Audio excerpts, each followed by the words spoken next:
केवटियाना अकाई तुम्हारे मरम में जाने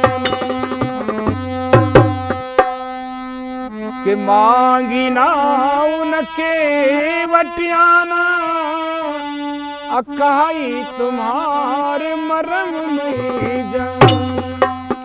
जिस समय गंगा किनारे पुरुषोत्तम श्री राम और लक्ष्मण सीता सहित पहुंचे गंगा किनारे वनवास जिस समय जा रहे तो केवट से नैया मांगी तो केवट ने कहे तुम्हारा मरम जानता हूँ, कहे हमें केवट पार कर दो। तो केवट ने कहा प्रभु एक बात है, मैंने सुना है तुम्हारे पैरों में जादू, जब तक तुम्हारे पैर नहीं धुल लूंगा बिना पैर धुले मैं तुमको गंगा पार नहीं करूंगा, नैया में नहीं बिठाऊंगा। क्यों कि प्रभु मुझे शंका है। कहने लगा केवट भजन के बोल सुनिएगा, भोजपुरी में है और प्रिय भक्तों में आशा करता हूं कि आपको सुंदर लगेगा भजन। कि बोलल केवट रामचंद्र से, केवट बोलल रामचंद्र से हाथ जोड़े असबानी के बाबू ए बाबू राउर मरम हम जाने, ए बाबू राउर मरम हम जाने।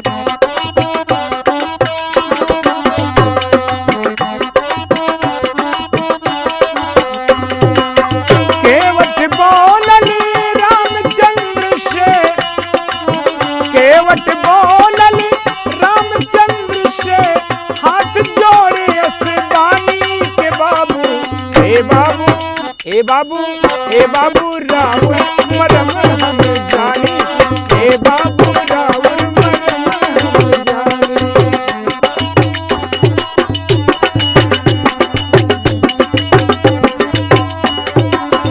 और केवट ने कहा प्रभु पत्थर से तू नारी कैला हमरो घाट दया करे लाए।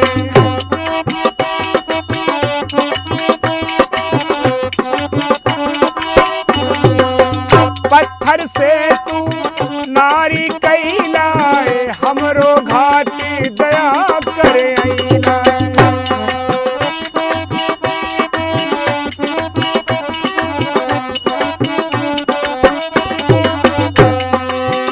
हाँ इतनी बिनती बात बाबू, इतनी बिनती बात है बाबू, नैया बहुत पुरानी के बाबू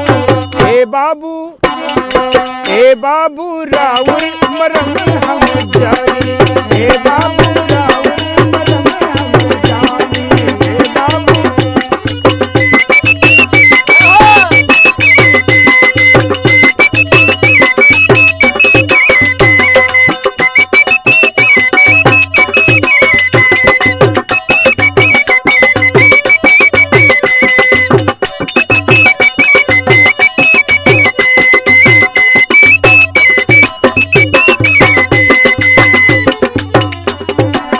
केवट बोलली रामचंद्र से हाथ जोड़े असबानी के बाबू ए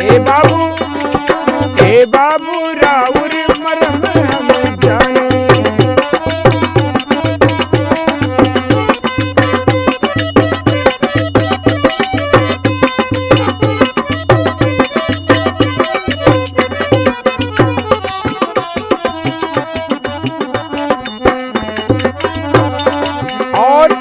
केवट ने कहा प्रभु इसी नैया के सहारे में परिवार पालन करता हूँ, अगर नैया मेरी नारी बन गई तो प्रभु दिक्कत हो जाएगी, मुश्किल हो जाए। क्यों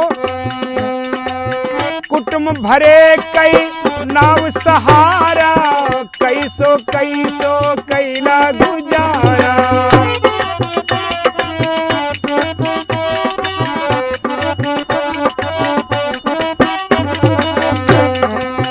कुटुंब भरे कई नाव सहारा, कैसो कैला गुजारा।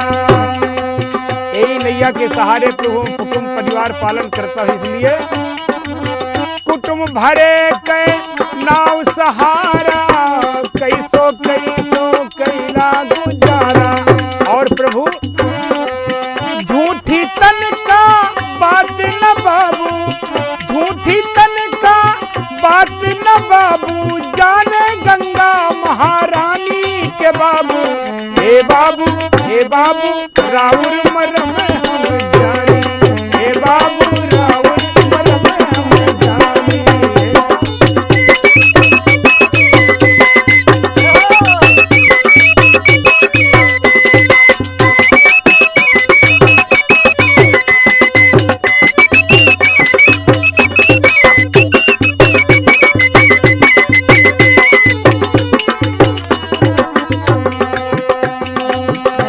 प्रभु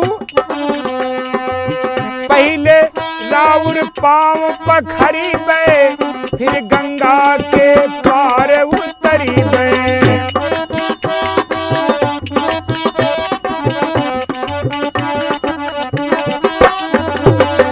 पहले राउर पाँव पखरी बे, फिर गंगा के पार उतरी बे। जो मन होवे तो बोला, जो मन होवे तो बोला, भर लाऊं मैं पानी के बाबू। हे बाबू राउर मरम हम जाने, हे बाबू राउर मरम हम जाने।